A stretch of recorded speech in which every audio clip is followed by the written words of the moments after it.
Welcome to the Data Story Show.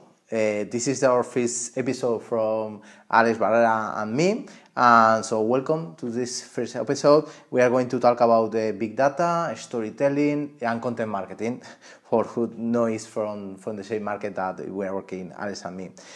My name is Alejandro Perez. I'm part of Press 42, is the company that we have between Alex and me.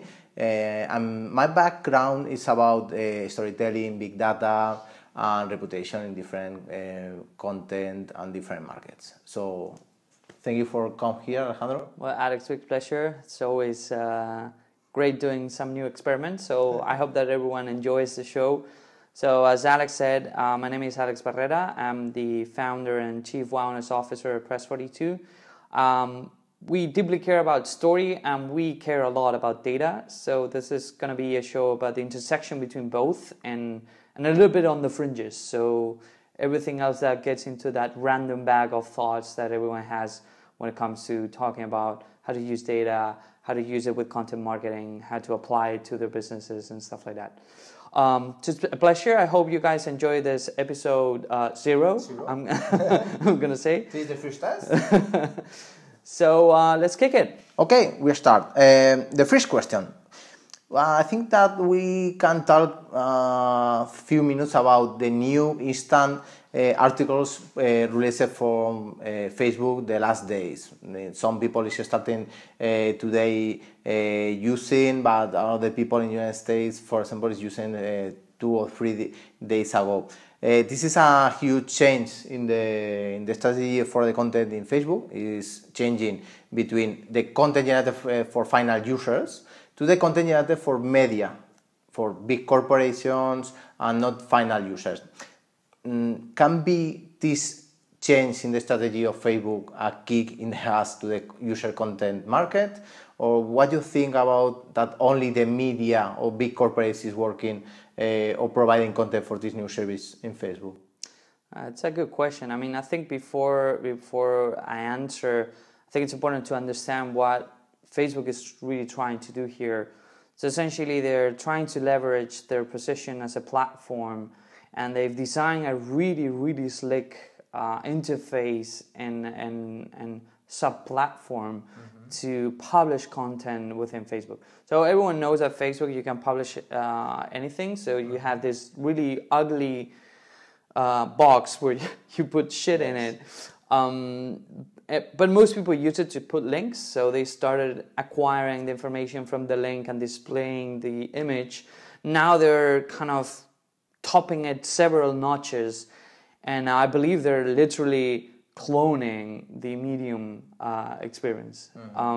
So I think they're a big believer, always been a big believer on the power of platforms, and now that they have the major traffic of content that there is right now in the world, I think they're exploring different avenues on how to monetize that. So a way to do it is, instead of having that ugly interface and that ugly display, they're allowing for corporate publishers, as you said, to take advantage of a new, very slick design that they're incorporating into the experience. But finally, Medium is content generated by users and is finally a service of meritocracy. So the best content, the people that write the best articles or the best histories, finally is the articles that is promoted a more impact for the rest of audience. But here in this phase proposal of Facebook, maybe can change in the future, this proposal is only with the filter of corporates. Finally, it's the content that the corporates like or need to put in the eyes of the audience. Yeah, I mean, essentially they've signed up for the launch of Insta articles, a rooster of like the top notch, the heavy weights of media right now. So you can find people like BuzzFeed, you can see Natural Geographic. Now the question is, as you said, so is this only going to be a way for brands, for powerful brands, to have another channel to put their content in? Because it's funny that until very recently, a lot of those brands were trying to use Facebook pages, But as time goes by, it's quite apparent that Facebook pages are just not cutting it. And I wonder if eventually they're going to do the same thing that happened to Facebook pages, which is at the beginning you could see every single post that you got from pages on your newsfeed.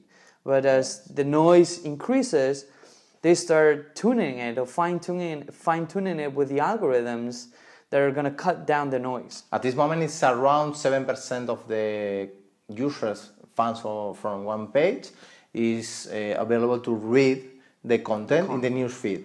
Yeah, I've got this conversation with a lot of people where they go like, they start talking about something that's interesting and you go, hey, where have you published that? And they go, we've published that on our Facebook page. And it's like, I didn't see it. Okay. And, you know, it's like I became a fan because I want to check this stuff. Now, there's a truth to the Facebook side, okay, which is there's a lot of content getting pumped through Facebook.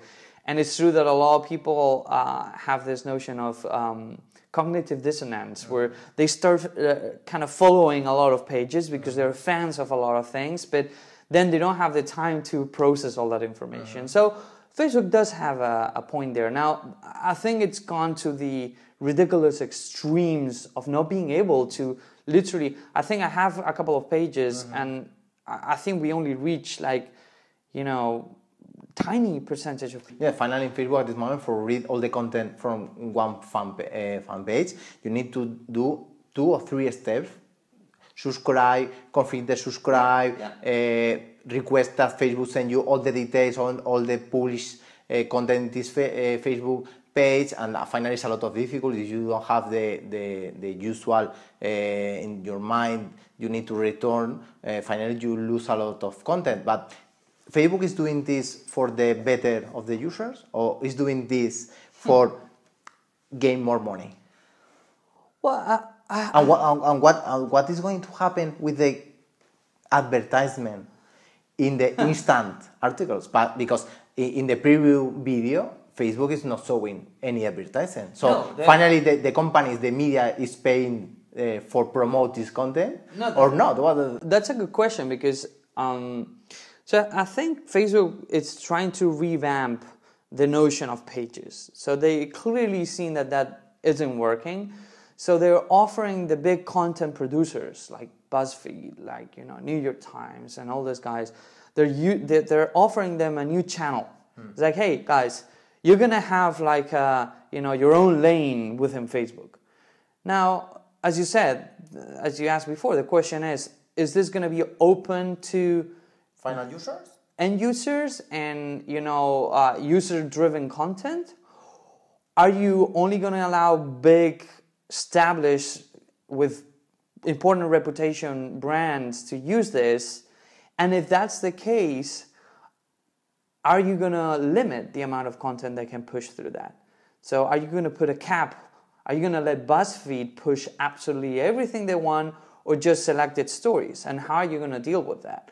Now, eventually, I think that's going to get perverted. I think it's a matter of time until, they start opening it up to other people, opening it up to other brands. And in the end, I'm guessing they will open it up to users like Medium. Now, there was a very recent interview with Ev Williams about the future of Medium and why Medium works. And you and I know this because we've done some research and we've done data analysis on what people share. And it's fascinating the growth that Medium is having in specific, closely tied networks like the VC industry in the US. Yes, but at the same time, it's working not only Medium, that other platforms in video like Mercant, for example, is growing at the same time. Exactly. And it's growing in percent more than Facebook videos. That in the last months, Facebook is doing a lot of changes in this kind of services. So finally, this is a lot of difference. The user is going to final user content or content generated by users, like Snapchat, like Story, like Beam, like a lot of different platforms, and Facebook is changing. So but that's. I think that brings another question, which is, when we've run this analysis on Press 42, what we've seen is that those content platforms that you thought that were going to be more, more common, things like, of live recordings, things like TechCrunch, things like Recode, things like The Verge, they're not appearing pretty high on people's sharing lists, to say the least. What are you seeing? You're seeing Medium getting shared like mad. You're seeing well-established brands like the New York Times. You're seeing Meerkat. You're not seeing Vine, actually. You're seeing Meerkat appearing there.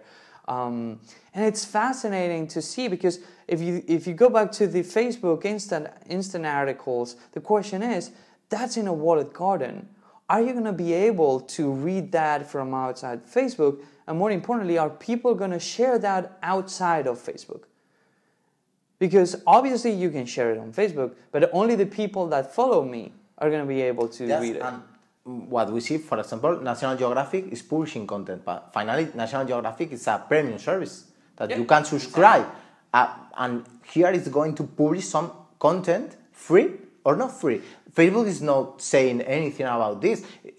I ask because, for example, YouTube is trying to do a premium content with YouTube Red, without advertisement and premium content. And here, what is the step for the premium content like National Geographic? What is the opportunity? What Facebook said is you can bring your own advertising within your own content. Now the question is, how are they going to do that? So is Facebook just putting the channel to these brands to monetize on their own articles? How is Facebook making money there? Yes. And I think more importantly, apart from discussing what Facebook is doing or not doing, I think this heralds a new change on the mentality of how content is being distributed. So Ed Williams in this interview talked about Medium, and he said, some years ago you needed a website to produce content. So you were both producers of content and distributors of content. Now that's going away. So a lot of people that are producing content, they're not distributing content anymore. That's someone else's business. So whose business is it? Medium, Twitter, Facebook, Google to some degree. Facebook is going to try to be the Uber for content? I think that's providing a platform for other content generators. Exactly. I think it's already happening. I think the lead way they had on trying to bring that to the top brands just failed miserably. Something which, by the way, Medium did really well. So Medium, and we had this example recently where Medium became the battleground between Amazon and I think it was the Washington Post. They were like firing salvas between each other. Instead of going on the record on their own platforms, they use Medium as a way of extended comment discussion. Now, we're seeing that happening more and more. Now the question is, you can do that in Medium because Medium is a neutral player here. Now, can you do that on Facebook? No, can you do that on Facebook on a platform where the distribution is highly regulated? Because obviously Medium also applies algorithms to distributing content. But so far... And for discriminate that the users that like this kind of content and dislike another content, is filtering per user. For example, if you say, I love this article, Medium is going to provide the next time you visit Medium, a similar content. Yeah, but in Facebook, if finally is the corporate media who provide the content, Facebook can do this much because the brands is paying the content. We hope, we don't know at this moment, but it's a big deal. No, but I think both apply algorithms and in the way they distribute the content. Medium does this based on your Twitter list or your Twitter followers and the kind of articles that you click that you say, I like. Then I think for me, it's one of the best curated newsletters coming out of a brand. that there is right now, because they nail it, to be honest. At least for me, I always check the articles and it's like, whoa, all of this stuff. I mean, in very few occasions I go through a newsletter where I click on every single article. Very few ones. And Medium's newsletter is one of them. Now, I think the big difference is more on a timescale kind of dimension. So Medium tends to have content that's more atemporal. But there's a big time issue with Facebook, because Facebook pumps so much content that it buries content really, really fast. Yes, but the instant articles is focused in atemporal content, okay? Exactly, that's my point. It's more similar than Medium. That's my point. So it seems they're taking a page from Medium's, handbook and trying to move or distribute content that's more atemporal. But the question is, does Facebook as a platform, having the leverage or having the background that they have, is the best platform to do that? And I think that's a big if. Because if your system is based on the sheer size of content that people are placing there, and here we're not talking about just text, just pieces that you're going to read, but actually videos, but pictures, photographs. So the question is, how are you going to marry that? How are you going to marry the real-time newsfeed that Facebook has been known for with atemporal content? I think it's a challenge. We will see how it evolves. What is your bet? Finally, Facebook is going to buy Medium when the final user, the user that consumes the content, is going to say Facebook, okay, I prefer the content on Medium that they promoted for corporate medias? If I had to guess, I would definitely say that Medium is a very good. It's high on the list of acquisitions for Facebook. If you look at the not for Twitter. Well, not for Twitter, but because Twitter has become too big.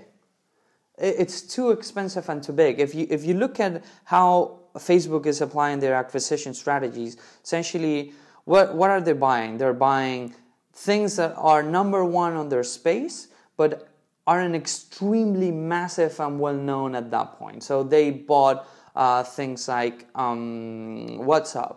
Yes, they were one of the leaders, but they still weren't like massive. They were the top one, but it wasn't massive. They bought Instagram, which was the same thing. There were already a lot of people in that space, but they bought the leader, but it wasn't still super massive, even though it was very expensive. I think they tried to buy Twitter. They just couldn't. Now they bought Oculus Rift, the next frontier for content. Why not Medium? I mean, if Medium beats them at their own game, I think they're trying to compete with them. The moment they realize they cannot compete with them, they might buy them. My bet is that Facebook is trying to buy BuzzFeed, but BuzzFeed is not for sale at this moment. Could be. Even though I think Medium probably kind of aligns much better with Facebook. Medium is a platform. BuzzFeed is not. BuzzFeed is a channel, and with a lot of data behind, but it's a channel. It's not a platform. Yeah. Even though they're trying to dabble it as a platform, Medium is a platform. Yeah. So that kind of aligns a lot more with the Facebook strategy as far as we've seen. But then again, we're playing here, a lot of odds. Okay, we are going to see in the next episodes of this data story show what happened finally between Medium, Facebook, and a lot of different.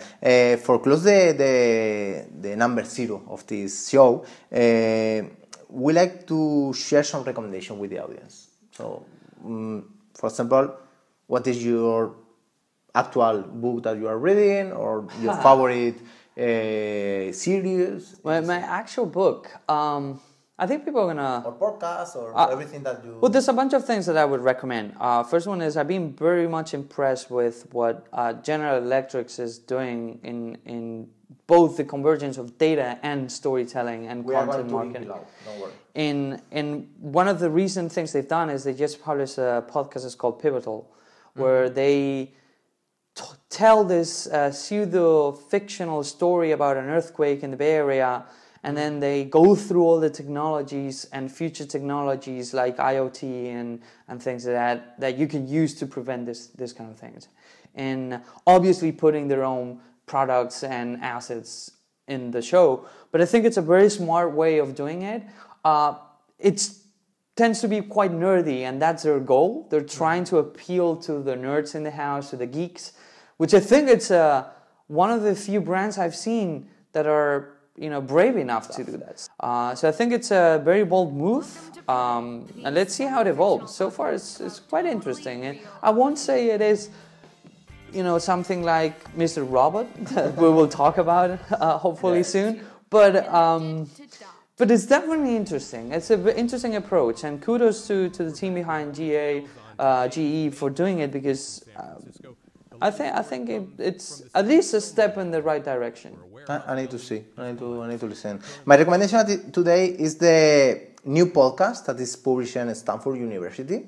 It's a free podcast. You can download and listen in the train or everywhere what you like. And it's a podcast for big data. It's talking about what the big data and the big next steps can do the big data, and what can provide for the market, not only for the people that is working in the big data market, not only for mathematical data visualization, etc. It's more for covering what is the influential of the big data in the real life. No, so I think that this is an interesting podcast, and it's interesting that at this moment one university like Stanford is going to share every month a podcast with talking about big data, and not only for the scientific part that is the usual a lot of universities is doing. For the geeks. For the geeks, yes. Finally, what we need is more content for the general users, okay? Not only for the geeks. So, Alex, we are going to finish here. Thank you very much for the first episode.